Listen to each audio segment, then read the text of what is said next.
Here's the gas prices in Pahrump. And just 30 miles away, here's what the robber barons charge in Shoshone, California.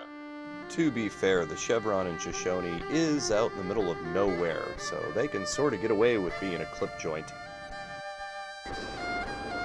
Here's the place where they faked the moon landing.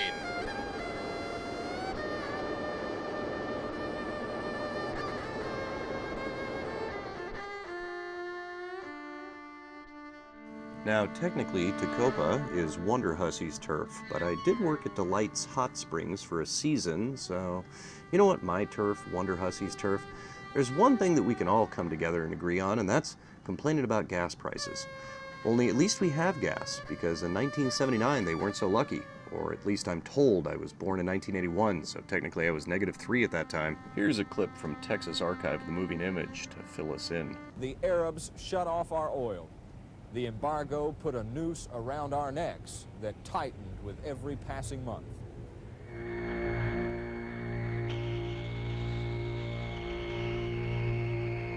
OPEC became a household word, and every time the OPEC nations raised oil prices, we paid.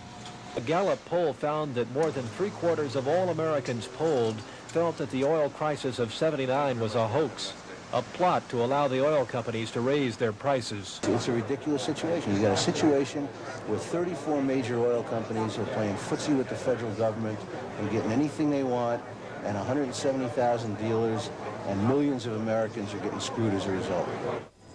The oil companies defended themselves by blaming the shortage on the Iranians, and above all on the government for not deregulating fuel prices. The oil companies reasoned that if prices were free to seek their own level, then the higher prices which would naturally occur would encourage conservation, and that extra profits could be used to find more oil and to expand refining capacity.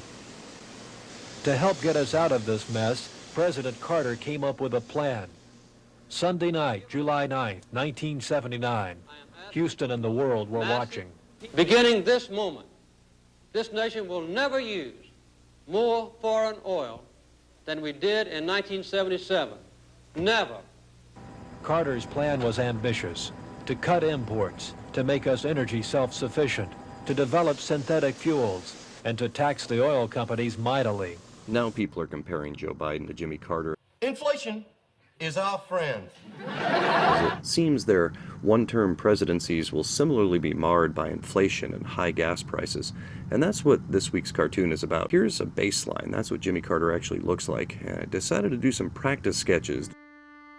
The subject matter of this cartoon isn't exactly complimentary, so I decided to go with the better-looking 1979 Jimmy Carter as opposed to what he looks like today. And I don't want to be a hater. I mean, who knows what I would look like at 99 years old. Looks like Blinken. Here I'm attempting to do a caricature of a caricature, seeing how far I can stretch the likeness before it breaks.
I give this cartoon a solid C, just like Carter's presidency.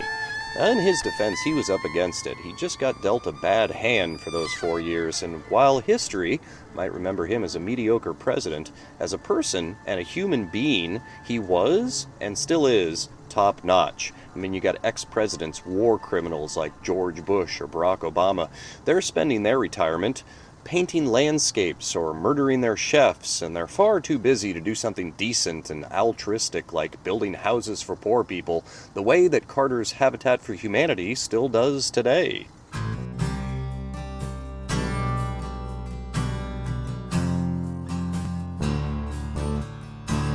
That's a reference to 3 Mile Island. Big part of why I'm giving this a C grade is, well, who does it look like? If you think the way my friends or Google Lens thought, you would have said Robert Kennedy. Or as Ed put it, a perfect clone between Carter and RFK. Who do you think he looks like? Let me know in the comments section down below, and until next week, keep your pencil sharp.